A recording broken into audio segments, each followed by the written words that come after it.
শুনে রাখো, আল্লাহ বন্ধু যারা এই জমিনে হবা, দুনিয়াতেও তাদের কোনো ভয় নাই, টেনশন নাই, পরকালেও ভয় নাই। এরা যদি কোনো বিপদে পড়ে যায়, একটু আওয়াজ করে বলেন না, এদেরকে বিপদ থেকে উদ্ধার যিনি করেন তিনি হলেন কে?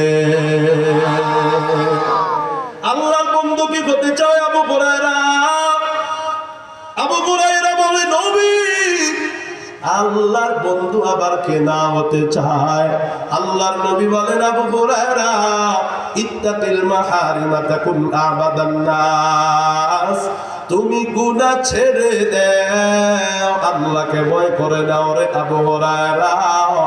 যদি তুমি গুনাহ ছেড়ে দিতে পারো, বিশাল নেক আমল তোমার করা লাগবে না। যে গুনাহ যত বেশি কম করে রে, সে তত বেশি আল্লাহর বন্ধু বুজুর্গ হয়ে যায়। আল্লাহর ওলি কে? যে সারাদিন মসজিদে পড়ে থাকে, সে সেজদা দিতে দিতে কপাল দাগ বানায় ফেলছে, সে কয় না।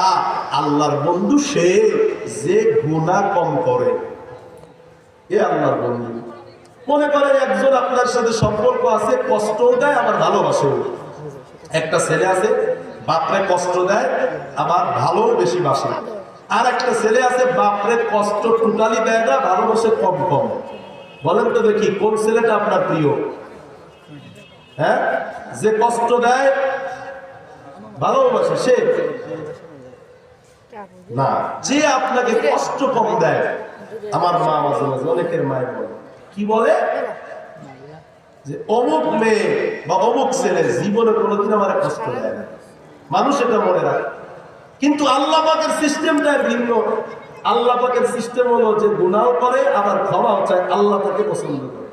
কিন্তু দুনিয়ার মানুষের হিসাবটা আলাদা, কষ্ট দিলে মানুষ ভুলতে পারে না। মুহতারাম হাজিরিন, আল্লাহ পাক রব্বুল আলামিন তার পয়গম্বর সাহাবীকে বলেন, গুনাহ করবা না, গুনাহ ছেড়ে দাও, তুমি আল্লাহর ওলি হয়ে যাবে। কিন্তু গুনাহ না করা এটা সাধারণ কোনো বিষয় না, এটা এক ধৈর্যের বিষয়। আমি সেখানে আলোচনা যারা আসছে, সেখানে যে আলোচনা করতেছিলাম, সেখানে ধৈর্যের আলোচনা লাস্টে করতেছিলাম সূরা আসরের শেষ থেকে, ওয়াতাওয়াসাউ বিস-সাবরি। সেখানে বুখারী শরীফের 13001 নম্বর হাদিস পড়তেছিলাম।